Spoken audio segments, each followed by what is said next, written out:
Hello guys and welcome back है तुम्हारे favourite channel एनिमिटी पे। तो जैसा कि हमने हमारे पिछले पार्ट में देखा था कि आस्था को डॉक्टर रोमन बताते हैं कि वेटो ने आस्था के हाथ पूरी तरह से खराब कर दिए एंड आस्था अब जिंदगी में दोबारा कभी भी अपने हाथों का यूज नहीं कर पाएगा। एंड तुम लोग तो जानते होगे आस्था के हाथ आस्था के लिए कितने जरूरी है, क्योंकि आस्था के पास एक ही तो मैजिकल पावर थी, वो थी उसकी एंटी मैजिक स्वॉर्ड। लेकिन अब बिना अपने हाथों के आखिर आस्था कैसे अपनी स्वॉर्ड यूज करेगा एंड कैसे बनेगा द विजर्ड किंग। इन सबको लग रहा होता है कि आस्था अकेले बैठ के रो रहा है क्योंकि उसके दोनों हाथ खराब हो गए, लेकिन शायद ये लोग हमारे आस्था भाई को अच्छे से जानते नहीं थे। एंड तभी आस्था खड़ा होता है और जोर से चिल्ला के बोलता है, भाड़ में गए मेरे दोनों हाथ। किस्मत, तुम्हें क्या लगता है तुम मुझे हरा सकती हो?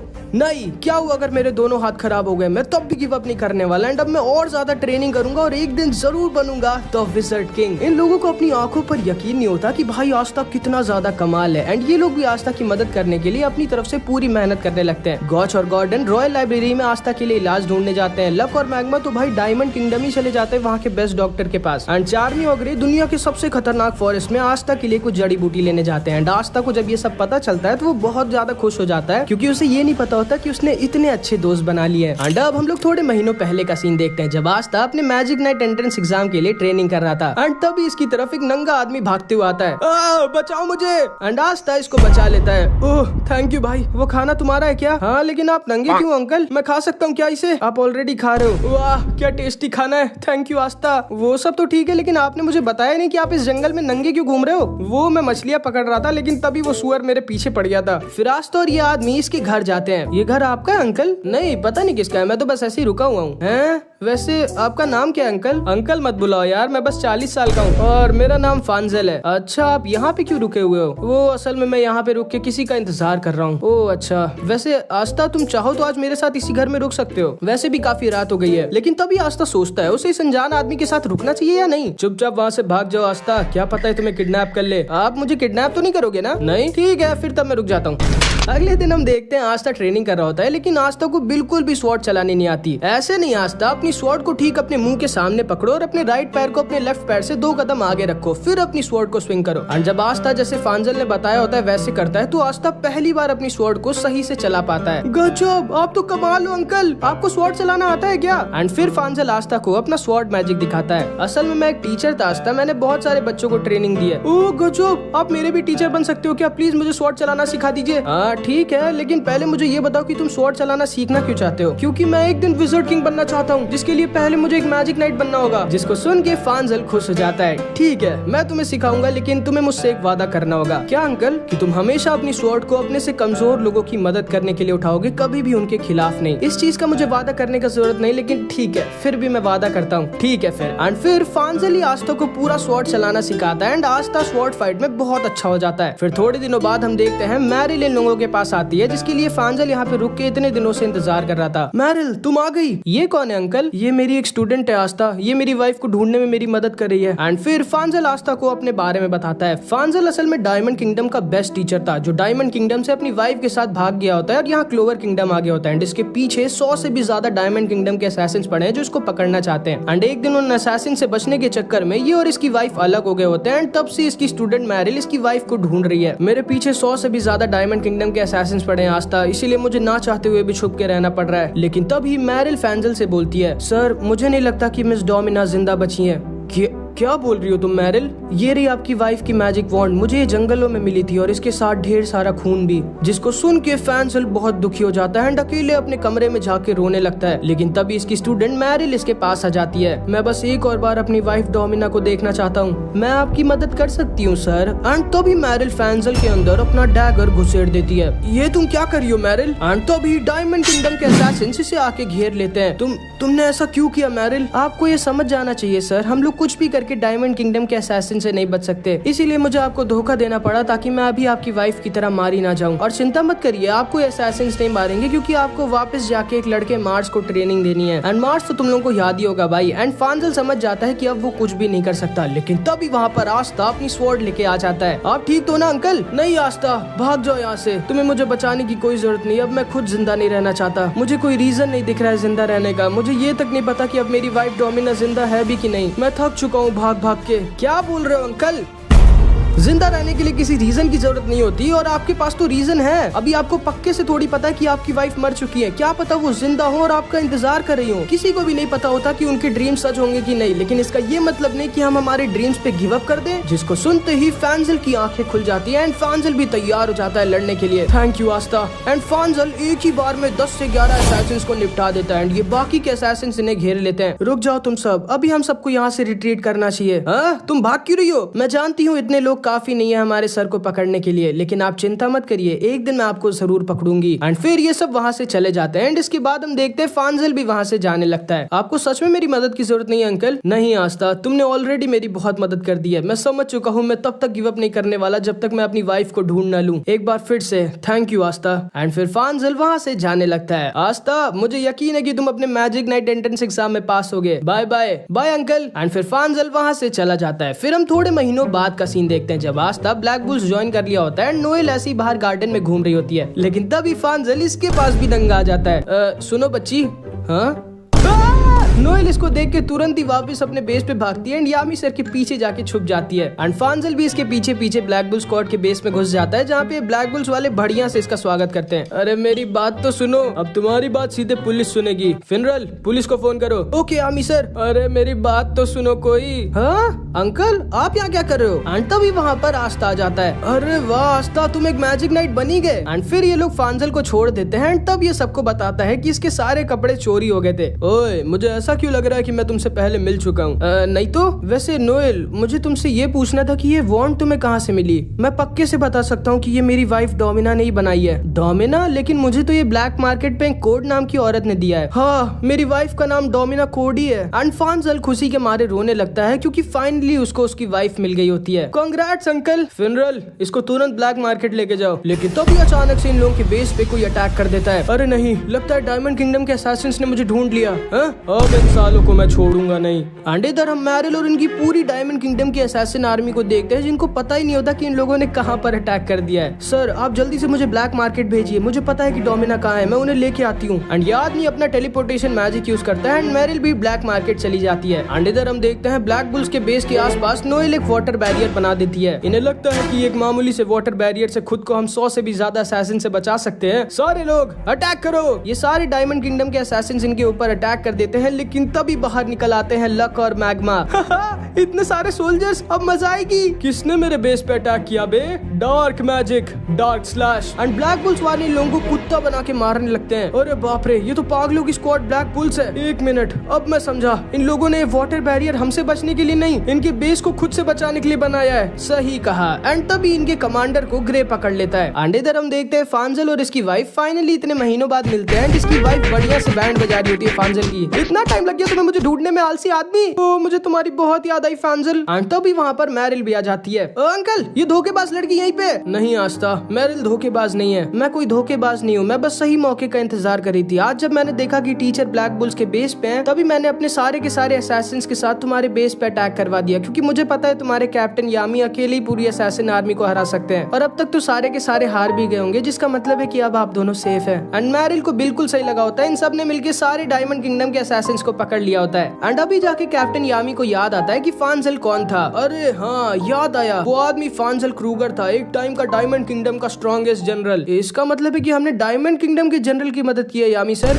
ओए गॉड, किसी को भी ये बताना मत, ठीक है? ठीक है, लेकिन बदले में मुझे मैरी के साथ 1 हफ्ते की छुट्टी चाहिए। ठीक है, जाओ। एंड इधर हम देखते हैं ये तीनों खुशी खुशी वहाँ से जाने लगते हैं। थैंक यू आस्था, मैं तुम्हारा एहसान कभी भी नहीं भूलूंगा। कोई बात नहीं सर, आपने भी मुझे स्वॉर्ड चलानी सिखाई थी और आपकी वजह से मैं एक मैजिक नाइट बन पाया हूँ। अपना ध्यान रखना आस्था, और हाँ, विज़र्ड किंग जरूर बनना, पक्का। एंड फिर ये तीनों वहाँ से खुशी खुशी चले जाते हैं। एंड अब हम आज के टाइम पे आते हैं। हम नोएल और फिनरल को देखते हैं, जो इन दोनों के पास आए होते हैं आस्था के हाथ का इलाज ढूंढने। यकीन नहीं होता, आस्था के साथ ये क्या हो गया। हमें कुछ तो करना ही होगा। मुझे पता है, पूरी दुनिया में सिर्फ एक ही ऐसी औरत है जो दुनिया के सारे कर्ज को ठीक कर सकती है। कौन? Queen of witches. विचेस मतलब तो चुड़ैल होता है। हाँ, अब आस्था के हाथ को सिर्फ क्वीन ऑफ विचेस ही ठीक कर सकती है, जो कि बहुत ही ज्यादा स्ट्रॉन्ग है। कुछ लोग तो उन्हें विज़र्ड किंग के बराबर मानते हैं। एक मिनट, विच तो वेनेसा सेनपाई भी हैं। हाँ अब याद आया, वेनेसा सेनपाई भी सुबह से गायब है। कहीं वो भी विचेस फॉरेस्ट में क्वीन ऑफ विचेस के पास तो नहीं गई है? पूरे विचेस फॉरेस्ट में मैं और वेनेसा ही दो ऐसी विचेस थी जो वहाँ से भाग पाई थी। वहाँ पे विचेस के अलावा किसी और का जाना बिल्कुल मना, और एक आदमी का जाना तो पाप है वहाँ। अगर उन्होंने किसी भी और को देख लिया तो उनका मरना पक्का है। लेकिन फिर भी हमें उनके पास जाना होगा आस्था के लिए। ठीक है फिर मैं भी तुम लोगों के साथ चलूंगी। और मैं भी, लेकिन शायद भगवान ने हमें मौका दिया है हमारे आस्था के ऊपर के एहसान को चुकाने का। ठीक है। एंड फिर ये चारों ब्लैक बुल्स के बेस पे जाते हैं एंड आस्था को पकड़ लेते हैं। ओ मुझे किडनैप करके कहाँ लेके जा रहे हो? कहाँ जा रहे हैं हम लोग? फांजल अंकल आप यहाँ क्या करो? इसको चुप कराओ कोई। टीचर इसकी जीप काट तू क्या? मैं नहीं उसकी जरूरत नहीं है मैरिल। एंड फांजल अपने मैजिक से आस्था का मुंह बंद कर देता है एंड ये सब के सब एक साथ विचेस फॉरेस्ट की तरफ जाने लगते हैं। एंड इधर हम वेनेसा को देखते हैं जो सच में विचेस फॉरेस्ट ही आई होती है। क्वीन मैं आ गई हूँ, दरवाजा खोलो। एंड तब ये दरवाजा अपने आप खुलता है एंड क्वीन के मैजिक क्रोज वेनेसा को क्वीन के पास लेके आ जाते हैं। तो तुम वापस लौट आई वेनेसा, तुम्हारी हिम्मत कैसे हुई थी बिना मेरे परमिशन के भागने की? एंड फिर हम वेनेसा के पास्ट को देखते हैं कि कैसे क्वीन वेनेसा को जब से वो पैदा हुई थी तब से उसने केज में बंद करके रखा था। प्लीज मुझे बाहर जाने दीजिए क्वीन। नहीं वेनेसा, मुझे भविष्यवाणी से पता चला है कि तुम्हारे अंदर एक ऐसी मैजिकल पावर जन्म लेगी जो खुद किस्मत को बदल सकेगी। तुम यहाँ से तब तक नहीं बाहर निकल सकती जब तक तुम उस पावर को अवेकन न कर लो। लेकिन मैंने बहुत कोशिश की, मेरे अंदर कोई भी ऐसी पावर नहीं है। प्लीज मुझे बाहर जाने दीजिए क्वीन। नहीं वेनेसा, अब दोबारा कभी मुझसे ये मत कहना, ये मेरा ऑर्डर है। इस चीज को जितना जल्दी तुम मान लोगी वेनेसा उतना ज्यादा खुश रहोगी। यही तुम्हारी किस्मत है वेनेसा, इस केज में रहना जब तक तुम अपनी पावर को अवेकन नहीं कर लेती। एंड फिर क्वीन वहाँ से चली जाती है एंड वेनेसा इसी केज के अंदर 17 सालों तक रहती है। उसने आज तक बाहर की दुनिया देखी नहीं होती एंड वेनेसा ने अपनी किस्मत को मान लिया होता है और उसने मान लिया होता है कि वो कुछ भी करके इस केज से बाहर निकल ही नहीं सकती। लेकिन तभी एक दिन अचानक से वेनेसा को कुछ विचेस के चिल्लाने की आवाज आती है। भागो, एक आदमी, ये आदमी कहाँ से आया? भागो, जल्दी भागो। एंड तभी अचानक से वेनेसा जिस कैसल में बंद थी वो कैसल पूरा टूट जाता है एंड वेनेसा के सामने खड़े होते हैं हमारे कैप्टन यामी। एंड जिंदगी में पहली बार वेनेसा क्वीन के अलावा किसी दूसरे इंसान को देखती है। क्या यार, रास्ता भूल गया हूँ मैंने तो बस बाहर जाने का रास्ता ही पूछा था। ये सारी लड़कियां मेरे जान के पीछे क्यों पड़ गयी? खास करके वो बुढ़िया, मुझे दोबारा उससे लड़ाई नहीं करनी चाहिए। क्या ये आदमी क्वीन से लड़के जिंदा बच गया? लेकिन कैसे? ओए लड़की, बाहर जाने का रास्ता बता सकती हो क्या तुम मुझे? मैं क्वीन के अलावा किसी और से बात नहीं कर सकती। लेकिन तुम तो अभी मुझसे बात कर रही हो। वैसे तुम इस केज में क्या कर रही हो? क्वीन ने मुझे इस केज में बंद करके रखा है। मैं यहाँ से तब तक बाहर नहीं निकल सकती जब तक मैं अपनी स्पेशल पावर अनलॉक न कर लूँ। तुम्हारी क्वीन तो सच में एक चुड़ैल है। चलो कोई बात नहीं, आज तुम थोड़ी सी लकी हो गई, तुम्हारी फ्रीडम तुम्हारे सामने है। चलो मेरे साथ। नहीं, मैं नहीं आ सकती, मेरी किस्मत में यहीं पे रहना है। किस्मत, वो तो बड़ी कमीनी चीज होती है। मैं तो वो करता हूँ जो मेरा मन करता है, चाहे उसके लिए मुझे मेरी किस्मत को ही क्यों ना बदलना पड़े। ठीक है लड़की, तुम यहीं पे अपनी पूरी जिंदगी रहो। तुमने अपने बाहर की खूबसूरत दुनिया को देखने का मौका मिस कर दिया। एंड फिर यामी सर वहाँ से जाने लगते हैं। आखिर मैं क्या करूँ? एंड वेनेसा के दिमाग में बस कैप्टन यामी की ही बात गुजरी होती है। मैं तो वो करता हूँ जो मेरा मन करता है, चाहे उसके लिए मुझे मेरी किस्मत को ही क्यों ना बदलना पड़े। एंड वेनेसा समझ जाती है कि उसको क्या करना है। वो समझ जाती है भगवान ने उसे एक मौका दिया है जो बहुत कम लोगों को मिलता है। एंड वेनेसा मन में पूरी हिम्मत भर के एक बहुत बड़ा डिसीजन ले लेती है एंड वो उस कैसल से कैप्टन यामी के साथ भाग जाती है। एंड ये डिसीजन वेनेसा की लाइफ का बेस्ट डिसीजन था। वेनेसा, तुम्हारी हिम्मत कैसे हुई थी मेरे ऑर्डर को ना मानने की? मैं अब वापस आ गई हूँ क्वीन, मैं तैयार हूँ तुम्हारे साथ यहाँ रहने के लिए, लेकिन बदले में तुम्हें मेरा बस एक काम करना होगा। तुम्हें तो शायद ये पता होगा वेनेसा कि क्वीन कुछ भी बदले में नहीं करती, वो करती है जो उसका मन करता है। एंड क्वीन वेनेसा के ऊपर अटैक कर देती है। इधर हम इन सबको देखते हैं जो विचेस फॉरेस्ट के पास आगे होते हैं। वो रहा विचेस फॉरेस्ट। जैसे ही हम उसके अंदर जाएंगे क्वीन को हमारे बारे में पता लग जाएगा एंड फिर क्वीन के गोलम हम एक मधुमक्खी के छत्ते की तरह बना देंगे। तो हम क्या करें? भूल गए क्या? तुम लोगों के साथ महान विच डोमिना भी है। ये रहे 2 इनविजिबल क्लॉक जिससे हमारी प्रेजेंस पूरी तरह से छुप जाएगी और क्वीन को हमारे बारे में पता नहीं चलेगा। लेकिन कुछ भी हो जाए इसको अपने ऊपर से हटने मत देना। एंड ये सारे डोमिना का इनविजिबल क्लॉक पहन के विचेस फॉरेस्ट के अंदर घुस जाते हैं। वाह, यहाँ कितनी सुंदर लड़कियां हैं। थोड़ा सा पीछे हुई फिनरल सेनपाई, मुझे कुछ गड़ रहा है। वो रहे गोलम, उनके साइज पे मत जाना, वो बहुत ज्यादा खतरनाक है। कुछ भी हो जाए अपने क्लॉक को संभाल के रखना। लेकिन तुम लोग तो जानते ही होगे आस्था भाई की किस्मत कितनी खराब होती है। एंड इन बेचारों का क्लॉक एक पेड़ में फंस के निकल जाता है। हेलो प्यारे गोलम। एंड सारे गोलम मिलकर इनके ऊपर अटैक कर देते हैं। ये लोग भागने के चक्कर में इनका भी क्लॉक हटवा देते हैं। इस पागल आदमी को मैं मार डालूंगी। एंड ये लोग किसी तरह अपनी जान बचाकर भाग रहे होते हैं। घुसपैठिए, वो भी 3 आदमी। हाँ, वो रहा क्वीन का पैलेस। हमारे लिए अंदर जाने का रास्ता भी है। एंड ये सारे लोग क्वीन के पैलेस में किसी तरह घुस जाते हैं, जहाँ पे आस्था देखता है कि क्वीन ने वेनेसा के मुंह पर पैर रखा होता है। ओए बुढ़िया, पैर हटाओ वेनेसा सेनपाई के ऊपर से। एंड आस्था क्वीन की तरफ कूद जाता है। तुम तो बहुत बदतमीज हो लड़के। एंड क्वीन एक ही बार में आस्था को अपने मैजिक से पकड़ लेती है। ओह, तो तुम वही लड़के हो जिसके हाथों को ठीक कराने के बदले में वेनेसा यहाँ अपनी पूरी जिंदगी के लिए मेरी बंदी बनने आ गई है क्या? एंड तभी मैरिल भी क्वीन के ऊपर अटैक करती है। एंड तभी फांजल अपने मैजिक से आस्था को छुड़ा लेता है। एंड ये सारे लोग क्वीन से लड़ने के लिए तैयार हो जाते हैं। तुम सब कितने बेवकूफ हो। रुको, मैं तुम लोगों को तुम्हारा भविष्य दिखाती हूँ अगर तुम लोगों ने मुझसे लड़ाई की। एंड हम इसके फ्यूचर बॉल में इन सारे लोगों को मरा हुआ देखते हैं। आओ फिर करो मुझ पर अटैक। लेकिन तभी अचानक से क्वीन को एहसास होता है कि कोई और भी उसके विचेस फॉरेस्ट के अंदर घुस आया है। ओह, तो तुम लोग आ गए। Eye of the dark sun. And हम eye of the dark sun के ढेर सारे मेंबर्स और फाना को देखते हैं जो क्वीन के ऊपर अटैक करके यहाँ वाले मैजिक स्टोन को लेने आए होते हैं। एंड फाना अपने फायर स्पिरिट ड्रैगन के ऊपर उड़ रही होती है। फाना मैम, मुझे पता चला है कि जिस लड़के ने वेटो को मारा था वो भी यहीं पर है। ठीक है, आज मैं उसको भी जान से मार डालूंगी। एंड फाना विचेस फॉरेस्ट पर अटैक कर देती है। इस लड़की के पास फायर स्पिरिट ड्रैगन है, इसे हराने में मुझे थोड़ी दिक्कत होगी। एंड तभी हम देखते हैं डायमंड किंगडम वाले भी यहाँ आगे होते हैं। हम मार्स और लाड्रोस को देखते हैं। मार्स तो तुम लोगों को याद होगा, लेकिन मार्स की तरह ये लाड्रोस भी बहुत स्ट्रांग होता है। वाह, हमारा प्लान कितना कमाल है। जब आई ऑफ द डार्क सन वाले क्वीन को हरा के वो मैजिक स्टोन ले जाएंगे, तब हम लोग सारे लोगों को मार के क्वीन को अपने साथ डायमंड किंगडम ले चलेंगे। आज तो मुझे बहुत सारे लोगों को जान से मारने का मौका मिलेगा। ओह, मैं बहुत खुश हूँ। नहीं, चाहे कुछ भी हो जाए, मैं इन लोगों को एक भी इनोसेंट लड़की को यहाँ मारने नहीं दूंगा। मैं अकेले इन सबको हरा डालूंगा। और अपने हाथों के बिना तुम ऐसा करोगे कैसे आस्था? ओह, मैं तो भूल गया, मेरे हाथ ही नहीं है। एंड तभी वेनेसा भी होश में आ जाती है। आस्था, तुम यहाँ क्या कर रहे हो? आप क्या करने वाली थी? आप मेरे लिए खुद की फ्रीडम को सैक्रिफाइस करके इस क्वीन की जिंदगी भर के लिए बंदी बनने आ गई थी। पागल हो गया? मैं तो तुम्हें ठीक करवा के यहाँ से भाग जाती। वेनेसा सेनपाई, क्वीन आपके पीछे खड़ी है। ओह, सुनो क्वीन, मेरे हाथों को ठीक कर दो, बदले में मैं इन सबको हरा के तुम्हारे फॉरेस्ट को बचा लूंगा। एंड क्वीन सोचती है, वैसे तो मैं इन सबको अकेले ही हरा सकती हूँ, लेकिन ये एक अच्छा मौका है इस लड़के की एंटी मैजिक को देखने का। ठीक है लड़के, जाओ लग जाओ अपने काम पे। एंड क्वीन एक ही बार में आस्था के दोनों हाथों को अपने मैजिक से हील कर देती है। वो मेरे दोनों हाथ ठीक हो गए। शाबाश शाबाश, बल्ले बल्ले।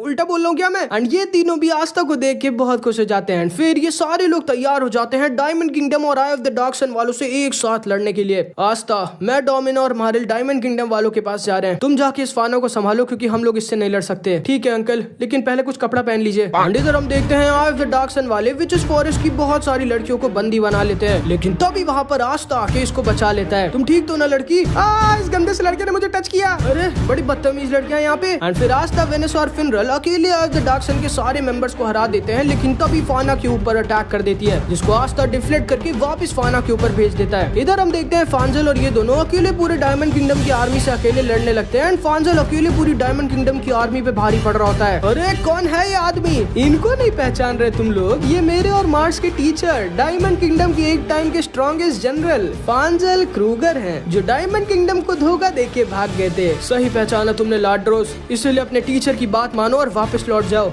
वो तो मैं नहीं कर सकता टीचर, और वैसे भी मुझे बहुत टाइम बाद मौका मिला इतने सारे लोगों को जान से मारने का। मैं ऐसे नहीं जाने वाला। ठीक है फिर लाड्रोस, अब मेरे पास और कोई ऑप्शन नहीं है, मुझे अपने खुद के स्टूडेंट को खत्म करना होगा। एंड फांजल लाड्रोस के ऊपर अपना स्ट्रॉन्गेस्ट अटैक यूज कर देता है। मुझे बहुत दर्द हो रहा है, प्लीज मुझे मत मारिए टीचर। मजाक कर रहा हूँ। एंड फांजल एकदम शॉक्ड रह जाता है कि उसके स्ट्रॉन्गेस्ट अटैक का लाड्रोस के ऊपर कुछ असर ही नहीं होता। सॉरी टीचर, लेकिन शायद मैंने आपको बताया नहीं, मेरे ऊपर मैजिक अटैक काम कर ही नहीं सकते, क्योंकि मैं अपनी बॉडी से सारे मैजिकल अटैक्स को अब्सॉर्ब कर सकता हूँ और कभी भी उन्हें वापस भेज सकता हूँ। ये कैसी मैजिक पावर है?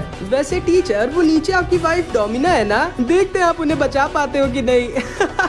Magic ledgers. एंड फांजल तुरंत ही अपनी वाइफ की तरफ भागता है एंड किसी तरह अपनी वाइफ डोमिना को बचा लेता है, लेकिन खुद बहुत ज्यादा इंजर्ड हो जाता है लाड्रोस के अटैक से। बहुत अच्छे टीचर, आपने अपनी वाइफ को बचा लिया, लेकिन अब आप कैसे बचाओगे? एंड लाड्रोस डोमिना को खत्म करने वाला होता है। डोमिना, लेकिन तभी मार्स डोमिना को बचा लेता है। ये तुम क्या कर रहे हो मार्स? हमारा काम क्वीन को पकड़ना है, इन लोगों को मारना नहीं। लेकिन मार्स, तुम तो जानते होगे टीचर ने डायमंड किंगडम को धोखा दिया था, ये एक ट्रेटर है और हम लोग का तो काम है इन्हें मारना। तब भी तुम इनको बचाना चाहते हो और खुद एक ट्रेटर बनना चाहते हो।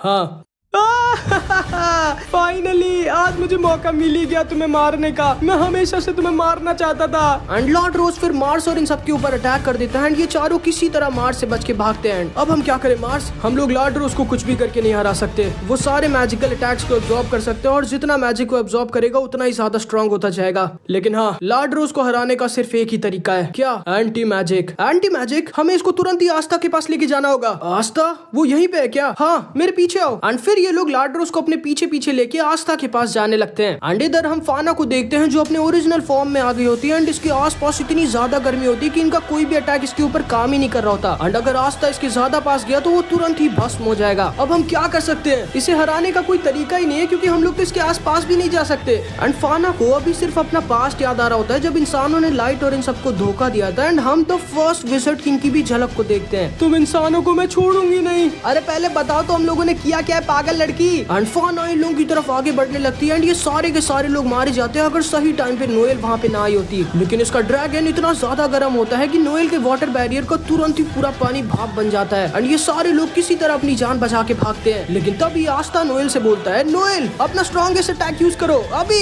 तुम्हें मुझे सिखाने की जरूरत नहीं है गधे। एंड फिर नोएल फाना के ऊपर अपना strongest attack water dragon God का यूज करती है जो खुद ही जाके फाना के फायर स्पिरिट को पकड़ लेता है एंड थोड़ी देर के लिए सही लेकिन फाना का ड्रैगन थोड़ा ठंडा और कमजोर हो जाता है। अभी आस्था एंड फिनरल ऑफ वेनेसा आस्था को हवा में लॉन्च कर देते हैं जैसे इन्होंने वेटो के टाइम पे किया था एंड आस्था फाना के फायर स्पिरिट ड्रैगन के आर पार अपनी तलवार लेके निकल जाता है एंड फाना नीचे आकर गिर जाती है। हमने तुम्हें पूरी तरह से घेर लिया है फाना। लेकिन तभी इसका ड्रैगन आस्था के ऊपर अटैक करने वाला होता है। आस्था, फैंजल अंकल आप इस मार्स के साथ क्या कर रहे हो? ये हमारा दुश्मन है, जल्दी इस लड़की के अटैक को हमारी तरफ डिफ्लेक्ट करो। एंड आस्था फाना के अटैक को इन लोगों की तरफ डिफ्लेक्ट कर देता है एंड फैंजल इनके अटैक को लाड्रोस के ऊपर मार देता है जो इतने ज्यादा स्ट्रॉन्ग मैजिक अटैक को अचानक से झेल नहीं पाता और दूर जाकर गिर जाता है। अरे फैंजल अंकल आप हमारे दुश्मन के साथ क्या कर रहे हो? ये हमारा दुश्मन नहीं है आस्था। खैर हम इस लड़की का क्या करना है? एंड तभी मार्स फाना को देखता है एंड एकदम शॉक्ड रह जाता है। और अगर तुम लोगों को मार्स की बैक स्टोरी याद होगी तो तुम लोगों को याद होगा कि अपने आखिरी टेस्ट में मार्स ने हिनाटा को मार दिया था जिससे वो बहुत ज्यादा प्यार करता था। लेकिन असलियत में ये फाना कोई और नहीं बल्कि हिनाटा ही होती है। हिनाटा!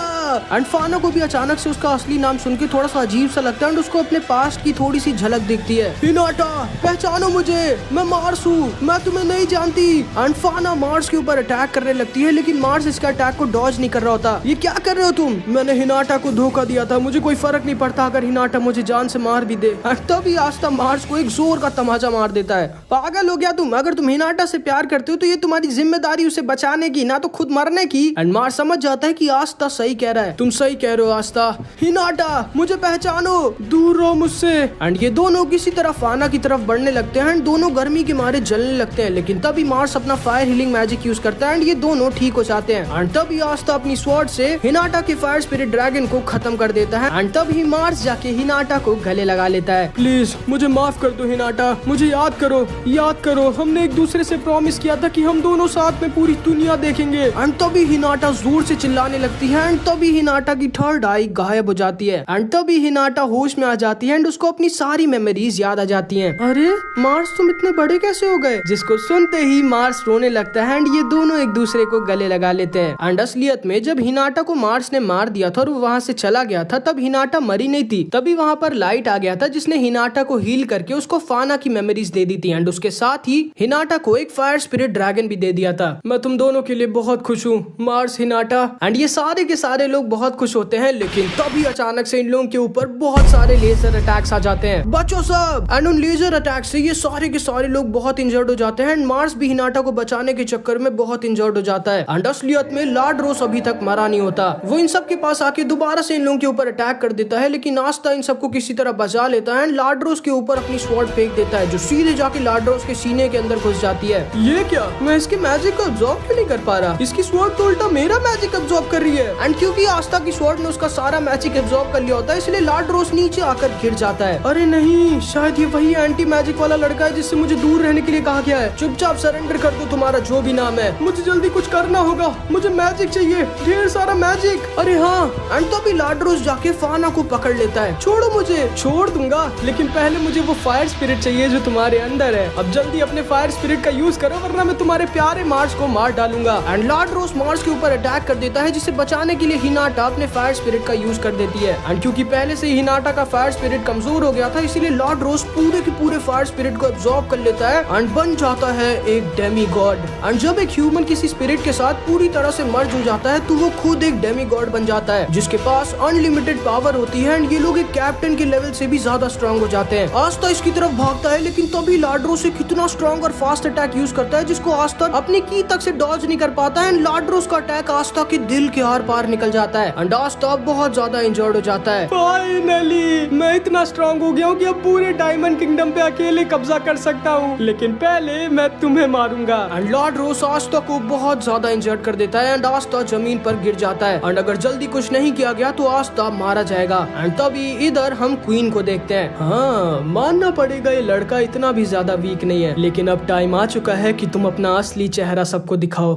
एंड फिर क्वीन एक अजीब सी मैजिकल स्पेल यूज करती है एंड हम देखते हैं आस्था बेहोश हो जाता है। एंड आस्था अब जब होश में आता है तो वो एक अजीब सी जगह पर होता है। ये मैं कहा हूँ? एंड तभी हम देखते हैं आस्था के पीछे एक बहुत ही बड़ा और भयानक डीमन खड़ा होता है। कौन हो तुम मुझे नहीं पहचान रहे? मैं वो हूँ जो तुम्हारे सबसे ज्यादा करीब रहता है, जो तुम्हें सबसे अच्छी तरह से जानता है। एंड तुम लोगों को याद होगा कि आस्था की 5 लीफ ग्रिम वॉर के अंदर एक डीमन होता है एंड आस्था इस समय उसी डीमन से बात कर रहा होता है। क्या चाहिए तुम्हें? तुम्हारी बॉडी। उस क्वीन के मैजिक की वजह से अब मैं थोड़ी देर के लिए तुम्हारी बॉडी को तुमसे छीन सकता हूँ। क्या? लाओ, अब मुझे थोड़ी देर के लिए तुम्हारी बॉडी दो। नहीं। एंड तभी आस्था बेहोश हो जाता है एंड आस्था का डीमन आस्था की बॉडी में होश में आ जाता है। आस्था का दिल इतना तेज धड़कने लगता है कि लाड्रोस को यहाँ तक उसकी आवाज सुनाई देने लगती है। आसपास का पूरा मौसम बदल जाता है एंड आस्था के अंदर से एक अजीब सी मैजिकल पावर निकलने लगती है एंड आस्था की बॉडी में आस्था का डीमन जाग जाता है, जो आस्था के दिल को पूरी तरह से हील कर देता है। ये कैसी मैजिकल पावर है? ये मैजिकल पावर ये आस्था की नहीं है। तुमने चाहे जो भी पावर अवेकन कर लियो, लेकिन तुम मुझे नहीं हरा सकते क्योंकि मैं एक डेमी गॉड हूँ इस समय। एंड लॉर्ड रोज आस्था के ऊपर अटैक कर देता है, लेकिन आस्था तो वहाँ पर था ही नहीं। आस्था तो हजारों मीटर ऊपर हवा में होता है एंड आस्था उल्टा इसके ऊपर अटैक कर देता है। एंड आस्था अपने डीमन फॉर्म में उड़ भी सकता है भाई। लॉर्ड रोज आस्था का पीछा करता है एंड कंटिन्यू आस्था पर अटैक करता है, लेकिन आस्था पे इसके एक भी अटैक का असर हो ही नहीं रहा होता क्योंकि आस्था की तो पूरी बॉडी इस समय एंटी मैजिक कमिट कर रही होती है। एंड आस्था इस समय इतना ज्यादा फास्ट होता है कि नॉर्मल आइज उसको देख ही नहीं सकती थी।